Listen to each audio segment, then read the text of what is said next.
మమ్మల్ని లోపలికి వాకింగ్ అనుమతించట్లేదు. ఎందుకు ఏంటనే తెలియదండి. 30 ఏళ్ళుగా నడుస్తున్న గ్రౌండ్ ఇది.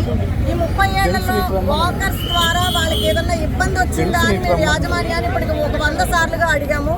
ఏదన్నా ఇబ్బంది కానీ ఒక కంప్లైంట్ కానీ మా వల్ల ఉంటే చెప్పమన్నాము. వాళ్ళు బయటికి రావట్లేదు. మాకు ఏంటి ఇబ్బంది అనేది కూడా వాళ్ళు మా ద్వారా మా వల్ల వాళ్ళకి ఏమి ఇబ్బంది అనేది కూడా చెప్పట్లేదు. ఎందుకు నడవద్దంటున్నారనే విషయం కూడా తెలియదండి. నడక కోసం నడవనివ్వండి అని ఉద్యమం చేయాల్సిన దౌర్భాగ్య స్థితి మాకు కలిగింది. ప్రపంచంలో ఎవరు కూడా చేసి ఉండరండి. ఒక గ్రౌండ్ కోసం నడవనివ్వండి, మమ్మల్ని వ్యాయామం చేయనివ్వండి, మాకు అవకాశం కల్పించండి అని ప్రపంచంలో ఎక్కడ కూడా ఏది ఉద్యమం జరుగుతుంది. ఇదే మొట్టమొదటి ఉద్యమం అండి. ఇలాంటి ఉద్యమాలు మాత్రం ఇంకోసారి జరగకుండా గవర్నమెంట్ వాళ్ళు దీన్ని సీరియస్గా తీసుకుని మేము ఇప్పుడు 20 రోజుల నుంచి మురుగుండ పక్కన దోమలను పుట్టించుకుంటూ జ్వరాల బారిన పడుతూ ఎంతో ఇబ్బందులతో ఆడవాళ్ళు పనులు మానుకుని రోడ్లెక్కి కూర్చున్నామండి.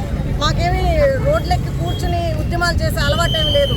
ఎందుకంటే ఇది కామన్ కాదండి. మా ఒక్కళ్ళ కోసం ఏదో ప్రాపర్టీ కోసం మేము అడగట్లేదు. నడవటానికి పొద్దున ఒక 4 గంటలు, సాయంత్రం ఒక 4 గంటలు నడవటానికి అవకాశం కోరుకుంటున్నాము. మా విన్నపాన్ని గవర్నమెంట్ వారి దృష్టికి చాలా దారుల ద్వారా తీసుకెళ్ళాం, కానీ ఎవరు ఏమీ ఇప్పటిదాకా పరిష్కరించలేకపోయారు.